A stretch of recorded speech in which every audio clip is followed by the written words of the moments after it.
અમારી વિશેષ રજૂઆત સાથે હું પૂનમ। વર્ષનો છેલ્લો દિવસ અને વહેલી સવારથી જ એક સમાચાર દરેક ન્યૂઝ ચેનલની હેડલાઇન્સ બની ગયા। અંગ્રેજી અખબારમાં એવા ન્યૂઝ છપાયા કે મનમોહન સિંહ 3જી જાન્યુઆરીએ વડાપ્રધાન પદ છોડીને રાહુલ ગાંધી માટે જગ્યા ખાલી કરશે। ચૂંટણી પહેલા દેશને મળી શકે છે રાહુલ ગાંધીના રૂપમાં નવા વડાપ્રધાન। ત્યારે સવાલ ઉભા થાય છે કે આખરે શું નવા વર્ષમાં રાહુલ બનશે નવા પીએમ? તો આજ વિષય પર ચર્ચા કરવા સંદેશ સ્ટુડિયોમાં આપણી સાથે ઉપસ્થિત છે રાજકીય વિશ્લેષક મહેશભાઈ પંડ્યા અને કોંગ્રેસ પ્રવક્તા જયરાજસિંહ આપણી સાથે જોડાયેલા છે। આ બંનેનું સ્વાગત છે સંદેશ સ્ટુડિયોમાં। જયરાજસિંહ, સૌપ્રથમ આપને પૂછવા માંગીશ કે જે રીતે આજે સમાચાર મળી રહ્યા છે, ન્યૂઝપેપરમાં પણ છપાયેલું છે કે પીએમ પોતાના પદ પરથી રાજીનામું આપી દેશે 3જી તારીખે, આપ શું કહેશો?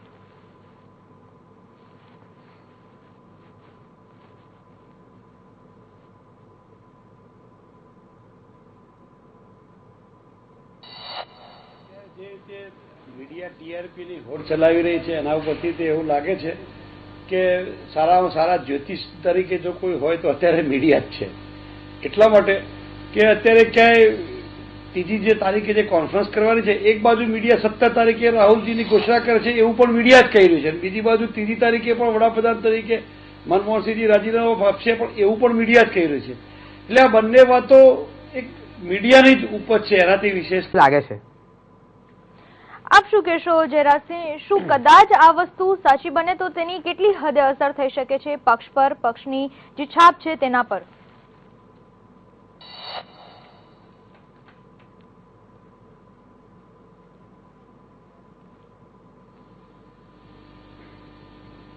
સાચું હોવાની શક્યતા બિલકુલ નથી, એટલા માટે કે આ યુપીએ 2ની સરકાર અને વડાપ્રધાન મનમોહનસિંહજી એમની 2 ટર્મ પૂરી કરવાના છે।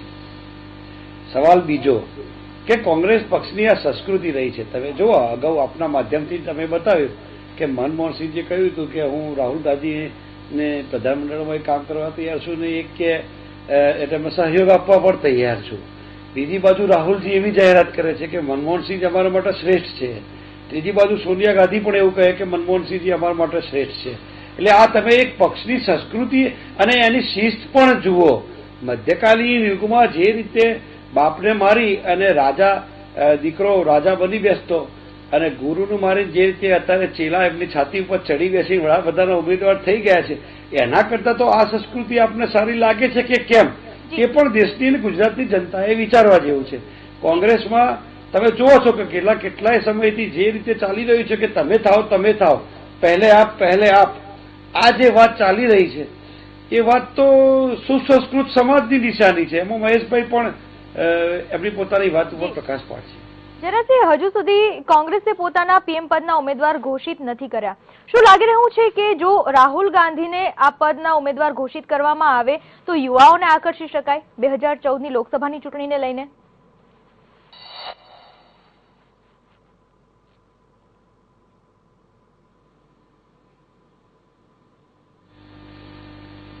યુવાઓને તો ચોક્કસ આકર્ષી શકાય, એટલા માટે કે બીજા જે વડાપ્રધાનના ઉમેદવાર છે એમની ઉંમર જોઈ નક્કી કરી લો અને રાહુલ ગાંધીની ઉંમર નક્કી કરી લો। આ બંને ઉપરથી યુવાનો કોની સાથે રહે એ પણ નક્કી કરી શકાય। બંનેને ચેરિસ્મેટિક પર્સનાલિટી છે, બંનેને દેખાવમાં પણ ઉભા રાખો તો પણ નક્કી થઈ શકે। જો આપને એ જ માધ્યમ કે પરિપ્રેક્ષ ગણવાનું હોય તો બંનેને સાથે ઉભે રાખીને દેખાવ પણ ચેક કરી લો કે કોણ સારું લાગે છે, કોનાથી યુવાનો વધુ આકર્ષાય છે એ પણ નક્કી થશે। પણ મુખ્ય વાત મારી એ છે કે આપે જે પ્રથમ ચરણમાં જે પ્રશ્ન કર્યો એ પ્રશ્નનો હું જવાબ આપવાનું ઉચિત માનીશ કે કોંગ્રેસમાં વર્ષોથી આઝાદીના ઇતિહાસ પછી પણ આજ સુધી કોંગ્રેસે ક્યારેય વડાપ્રધાનને પ્રોજેક્ટ કરીને મત માંગ્યા નથી।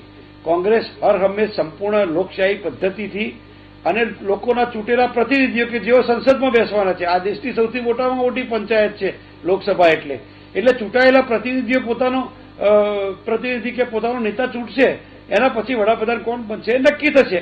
હા, ચોક્કસ સોનિયાજીએ કહ્યું છે કે અમે વિચારીશું આ દિશામાં અને કદાચ અમે ડિક્લેર પણ કરીશું અને માનો કે કરી નહીં શકે। જયરાજસિંહ, છતાં પણ શું આપને લાગી રહ્યું છે કે લોકસભા 2014ની ચૂંટણી જ્યારે નજીક આવી રહી છે ત્યારે કોઈ ચોક્કસ રણનીતિ ઘડવી પડશે પક્ષ માટે? આ ખૂબ જ જરૂરી વાત બની ગઈ છે।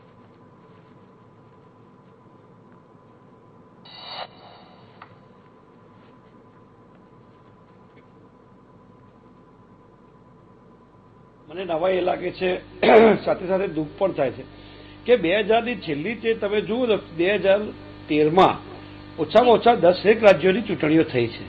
મહેશભાઈ પણ બરોબર આ વાતને જાણે છે કે છેલ્લા 2013માં એટલે કે તમે ઉત્તરાખંડની ચૂંટણી થઈ, પછી હિમાચલ પ્રદેશની થઈ છે, પછી કર્ણાટકની થઈ અને પછી આ 5 રાજ્યોની થઈ. એટલે અગાઉ પણ 4 રાજ્યોની ચૂંટણીઓ અને 5 રાજ્યોની આ ચૂંટણીઓ. એટલે છેલ્લા 2013માં 9 રાજ્યોની ચૂંટણીઓ થઈ છે. પણ આ એક મીડિયા દ્વારા અને ભારતીય જનતા પાર્ટી દ્વારા બંને દ્વારા એક જ વાત કહેવામાં આવે છે કે 5 રાજ્યોની ચૂંટણીમાં કોંગ્રેસ હારી. પણ કોઈ એ વાત કહેવા માટે તૈયાર નથી કે 6 મહિના પહેલા જ ઉત્તરાખંડમાં ભારતીય જનતા પાર્ટીની સરકાર હતી અને કોંગ્રેસ આવી છે. એ રીતે હિમાચલ પ્રદેશમાં પણ ભારતીય જનતા પાર્ટીની સરકાર હતી અને કોંગ્રેસ આવી છે. એ રીતે કર્ણાટકમાં તો જે એમનો ભૂંડો પરાજય થયો છે અને જે એમની સ્થિતિ થઈ છે એ રાજસ્થાન અને મધ્યપ્રદેશમાં જે કોંગ્રેસ સ્થિતિ એના કરતાં પણ બદતર થયેલી છે. એટલે છેલ્લા 1 વર્ષમાં જે 9 રાજ્યોની ચૂંટણીઓ થઈ એમાંથી 5 રાજ્યોમાં કોંગ્રેસ ચૂંટાઈ છે. એટલે એવું તો છે જ નહીં. તમે જુઓ કે જયારે 2003ની ચૂંટણીઓ થઈ ત્યારે રાજસ્થાન, મધ્યપ્રદેશ અને એમાં તો કોંગ્રેસ બિલકુલ હારી જ ગઈ હતી અને પછી 4ની ચૂંટણીમાં જીતી હતી.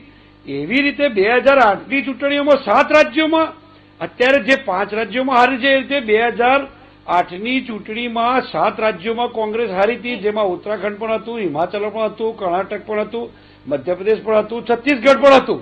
ફક્ત રાજસ્થાન અને દિલ્હી જ અમે જીત્યા હતા. છતાં પણ બીજા જ વર્ષે 2009ની લોકસભાની ચૂંટણીમાં 188 એવું પણ લાગી રહ્યું છે કે કામગીરી કરવી અને કામગીરીનો સાથે સાથે પ્રચાર કરવો પણ પક્ષ માટે એટલો જ અગત્યનો બની રહે છે, લોકો સુધી પહોંચવું પણ એટલું જ અગત્યનું બની રહે છે. એક છાપ સારી મૂકી જાય. જી જયરાજસિંહ, આપને શું લાગી રહ્યું છે કે જો ખાસ કરીને દિલ્હીની વાત કરવામાં આવે તો ભાજપ અને કોંગ્રેસ બંનેની વોટ બેંક તોડી છે આમ આદમી પાર્ટીએ, અને આમ આદમી પાર્ટીનું કહેવું છે કે અત્યારે તો તે ખાલી દિલ્હીમાંથી ચૂંટણી લડી છે પરંતુ ભવિષ્યમાં તે બીજા રાજ્યોમાંથી પણ ચૂંટણી લડશે. શું આમ આદમી પાર્ટી ભાજપ અને કોંગ્રેસની વોટ બેંક તોડી શકશે ખરા?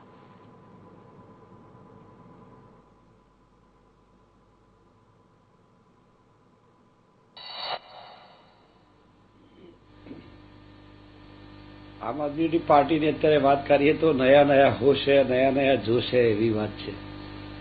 સામાન્ય રીતે અત્યારે તો નીવડેલા છે એટલે એમના વખાણ ચોક્કસ થાય અને લોકશાહીમાં લોકોનો મેન્ડેટ મેળવ્યો છે એમની, એટલે જનાદેશ પણ લોકોએ આપ્યો છે. એ વાત નકારી ન શકાય અને એ વાત આપણે સ્વીકારી પણ રહી. સવાલ એ રહ્યો કે કોંગ્રેસ કે ભાજપની વોટ બેંક એવું નહોતું. ત્યાં હંમેશા વિકાસની રાજનીતિ ચાલી છે દિલ્હીમાં. તમે જુઓ, આજથી 10-15 વર્ષ પહેલા જે દિલ્હીની સ્થિતિ હતી આજે જે સ્થિતિ છે એમાં રાત દિવસ જમીન આસમાનનો ફરક છે. એ તમે જોઈ પણ શકો છો. આજે તમે દિલ્હીની જે ડેવલપમેન્ટ છે નવી દિલ્હીમાં, એના ફ્લાયઓવર્સ, બીજું ત્રીજું તમામ ચીજમાં જોશો તો શીલા દીક્ષિતે ખૂબ કામ કર્યું છે. પણ 15 વર્ષથી એક ધારી ત્યાં કોંગ્રેસની સરકાર હતી એટલે સ્વાભાવિક રીતે પ્રજાને પણ થોડો ચેન્જ જોઈતો હતો અને ઇન્કમ્બન્સી ફેક્ટર પણ કામ કરી ગયું છે અને એનો લાભ 100% કેજરીવાલને મળ્યો છે. અને અરવિંદ કેજરીવાલે જે વાત કરી એમને કોઈ લેપટોપ કે બીજી ત્રીજી કે ફ્રી આપીશું કે તમને 2020માં અમારું અમદાવાદ શાંઘાઈ જેવું છે કે આવી બધી કલ્પનાઓ કર્યા કરતા અને બહુ સાદી પ્રજાને જરૂરિયાત હોય એવી વસ્તુની વાત કરી કે તમને પાણી, વીજળીની, સ્વાસ્થ્ય સારું શિક્ષણ, આની જે વાત હતી એ બહુ સરસ રીતે તમને અમે ડિલિવર કરીશું એવી એક વાત કરી અને લોકોએ એમની પર વિશ્વાસ મૂક્યો અને વિશ્વાસ મૂકે અને એમાં સફળ પણ નીવડ્યા છે. પણ સવાલ એ છે કે હવે એકવાર તમારે લોકોને વાતો કહેવી કે ચૂંટણીની અંદર વચનો આપવા, હથેળીમાં ચાંદ દેખાડવો કે આસમાનના તારા તોડી લાવવા, આ વાતો કરવી સહેલી છે પણ વાસ્તવમાં પ્રેક્ટિકલ રીતે અત્યારે કરવું. તમે મફત પાણી આપવાની જાહેરાત કરી, કાલે વીજળી પણ મફત આપશે, પણ પછી જે 2 વર્ષ, 2 મહિને, 4 મહિને, 6 મહિને જે સ્થિતિ થવાની છે તો રાજની તો ખાજ વધતી જ જવાની છે, એની ડેફિસિટી વધતી જ જશે. એટલે આનાથી જનરંજ થશે, લોકો રાજી થશે પણ જનહિત નહીં થાય. સાચા અર્થમાં રાજ્યનું હિત નહીં થાય અને રાજ્યનું દેવું વધતું જશે અને એક ટાઈમ એવો આવશે કે પછી શટડાઉન કરવું પડશે. અમેરિકાએ પણ એનો અનુભવ કરવો પડેલો છે. હમણાં મહેશભાઈએ જે વાત કરી કે સમગ્ર વિશ્વમાં મંદી છે પણ બહુ સાચી વાત કરી કે આખું વિશ્વ અત્યારે બિલકુલ મંદીના ભરડામાં સપડાઈ રહ્યું છે. એક માત્ર જાપાન દેશ કરતા સિવાય દરેકના જીડીપી માઇનસમાં જઈ રહ્યા છે અને અમારે ખાસ કરી પાશ્ચાત્ય દેશોના તો તમામ. એવા સમયે ઇન્ડિયા જે રીતે અડીખમ રીતે ઊભું છે એ માત્ર ને માત્ર મનમોહનસિંહજીની આર્થિક ઉદારીકરણ નીતિ, એમની વ્યૂહરચના, પી ચિદમ્બરમજી અને મનમોહનસિંહ એમને જે આર્થિક જે ગોઠવણ છે એમની આ દેશ માટેની કે વ્યવસ્થા માટેની, એનું ઉત્તમ ઉદાહરણ છે. પણ પરિપ્રેક્ષમાં તમે જુઓ, સચિન તેંડુલકર તમને 70 રને આઉટ થાય એટલે તમને બહુ સારું ન રમે એવું લાગે, પણ 70 રન તો એને કરેલા જ છે, એ કોઈને દેખાતા નથી. મનમોહનસિંહ આપને પૂછવા માંગીશ, આપને શું લાગી રહ્યું છે કે હમણાં જ જયરાજસિંહે જણાવ્યું કે પ્રજાની માંગ પૂરી કરવામાં દેશનું દેવું વધી શકે છે. આ ઉપરાંત બીજી મહત્વની વાત એ પણ છે કે લોકોનો વિશ્વાસ મેળવવો અને આ વિશ્વાસને ટકાવી રાખવો, આ બંને ખૂબ જ અલગ વસ્તુ છે. દેવું વધશે કે નહીં વધે ખબર નથી, કારણ કે એનો વહીવટ જો સારો હોય તો જે લોસીસ હોય એને રિકવર કરીને પણ પાણીએ સસ્તું આપી શકાય, વીજળીએ સસ્તું આપી શકાય. હવે એ તો અનુભવે જ ખબર પડે. પણ અરવિંદ કેજરીવાલે જે સાદગી બતાવી અને પ્રજાના પ્રશ્નોને ઓળખ્યા અને પ્રજાને વિકલ્પ મળ્યો કે ભાઈ આ ભારતીય જનતા પાર્ટીમાં પણ બહુ દમ નથી અને કોંગ્રેસને પણ જે એન્ટી એસ્ટાબ્લિશમેન્ટનું જે મોજું હતું તે જોયું, એટલે અરવિંદભાઈને એ રીતે ખાસી તક મળી. પણ કોંગ્રેસ પોતે સરેઆમ પ્રચાર કરવામાં નિષ્ફળ ગઈ, એમાં જયરાજસિંહે સ્વીકારવું પડે એટલા માટે કે લોકપાલના મુદ્દામાં, રામલીલામાં છેલ્લા 1 વર્ષથી ધમાસણ ચાલી અને મીડિયાએ આખું હાઇલાઇટ એ કર્યું, એનો સીધો લાભ અરવિંદ કેજરીવાલને મળે. એટલે ક્યાંક ને ક્યાંક હાલ તો આમ આદમી પાર્ટી દિલ્હીમાં પોતાની સરકાર બનાવી ચૂકી છે. જોવું એ રહેશે કે ખરેખર કેટલો વિશ્વાસ ટકાવી રાખે છે. આ બંનેનો આભાર અમારી સાથે ચર્ચામાં જોડાવા બદલ મહેશજી અને જયરાજસિંહ. તો ખરેખર શું નવા વર્ષે પીએમ બદલાશે ખરા? જે આજે સમાચાર મળી રહ્યા છે તે કેટલી હદે સાચા ઠરે છે તે તો જોવું રહ્યું. અને હાલ સમય થયો છે બ્રેકનો, લઈશું બ્રેક.